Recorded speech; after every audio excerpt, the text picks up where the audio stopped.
right, so what we're looking at today is continuing our review of division, and we've practiced dividing by a one-digit divisor, but today we're going to look at taking a four-digit dividend and dividing it by a one-digit divisor. So the first thing we're going to do is set up our project. So we're going to take our divisor, and we're going to divide that into our dividend. So we're going to take 5,502 and divide that by 42. So one strategy we can use before we start working is to create a think box, which helps us get down all of the facts that we know about our divisor before we start. So with our think box, we're going to start with three basic facts. We're going to take our divisor and multiply it by 1. So 42 times 1 gives us 42. We're also going to multiply our divisor by 10, which would give us 420. And then we're also going to multiply our divisor by 100. And 42 times 100 would give us 4,200. Now that we have set up our think box, we can use this to help us decide how we're going to tackle this number of 5,502. Well, what we're going to use is partial quotient. And we've used this before when we were looking at a one-digit divisor. So hopefully you remember this strategy, and that's going to help us as we start to divide this number. So we're going to take a look at our think box first. And examining those numbers, we're going to pick which fact gives us a number closest to our dividend. So first, we're going to start with the fact 42 times 100 equals 4,200. We're going to subtract 4,200 from our dividend. On the right-hand side, we're going to make sure we keep track of what we've multiplied by. So I want you to think, what did you multiply 42 by in order to get 4,200? And that answer is 100. So I'm going to keep track of that information here. After you've set this up, you're ready to subtract. So we can do 2 minus 0, 0 minus 0, 5 minus 2, and 5 minus 4. So then we're left with 1,302. Now we're ready to go back to our think box and see, well, what is another factor that we can take out? So we have 42 times 100, but that's too big. So we no longer need to use that fact. But we can use 42 times 10, which equals 420. So we can subtract 420. And it's important to remember before you subtract that you are keeping track of your thinking over here. So you need to think to yourself, what did you multiply 42 by to get 420?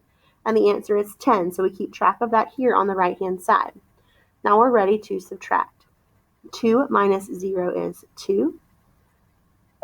Here we have a 0, but we can't take away 2, so we need to borrow and regroup. So we're going to come to our 3 and borrow, and that will turn this into a 10. So now we can say 10 minus 2 is 8. And we have to borrow and regroup again because here we have 2, but we cannot take away 4. So we're going to come next door and borrow from our 1, carry that 10 over to make 12. Now if we have 12, we can take away 4, and 12 minus 4 is 8. So we start that same process over, and we continue to look at, well, what pieces of information can I take out? What facts do we know? Well, we can use 420 again because we have 882. So let's do that. We're going to subtract 420. And we're going to keep track of our thinking, and we multiplied 42 times 10 to get 420.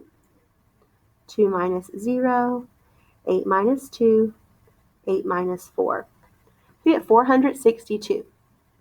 Once again, we can use that fact of 42 times 10. And 42 times 10 equals 420. So that leaves us with 2 minus 0 is 2. 6 minus 2 is 4. And 4 minus 4 is 0. If it helps you to write the 0, you can, or you can just leave the 0 missing. Now, when we look at our think box, we can no longer use 420. We only have 42 left, and so 420 is too big. We no longer need that fact. So now we can utilize 42 times 1. And 42 times 1 equals 42.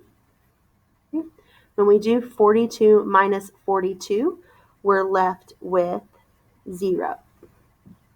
Now, after you've done all of this work, we're not quite done yet. We have to figure out, well, what is our quotient, our answer to the problem?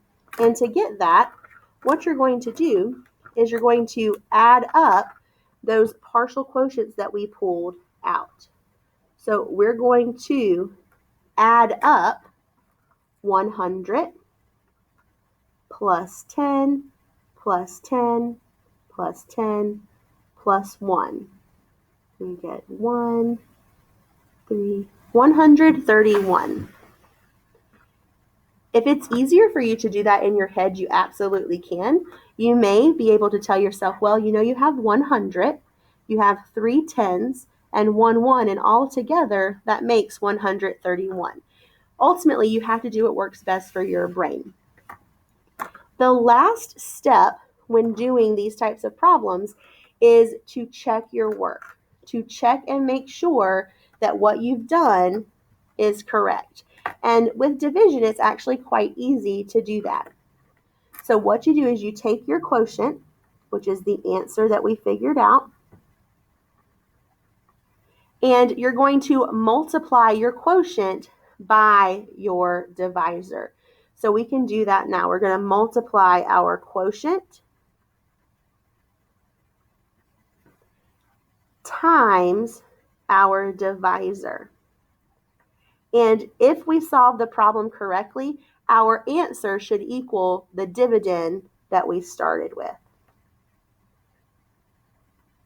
So we're going to do that now. We're going to multiply our quotient, which was 131, and we're going to multiply that by our divisor, which was 42. And if we've solved this correctly, it should give us our dividend that we started with. So we can multiply 2 times 1, 2 times 3, and 2 times 2. We've already used this 2, so we no longer need it. We can drop our 0 as our placeholder. And now we can multiply by 4. So 4 times 1 gives us 4. 4 times 3 is 12. And remember, you cannot write 12 down here. We have to regroup and carry it over to the hundredths column. Right? 4 times 1 is 4 plus 1 more is 5. And now you're ready to add. 2 plus 0, 6 plus 4 is 10.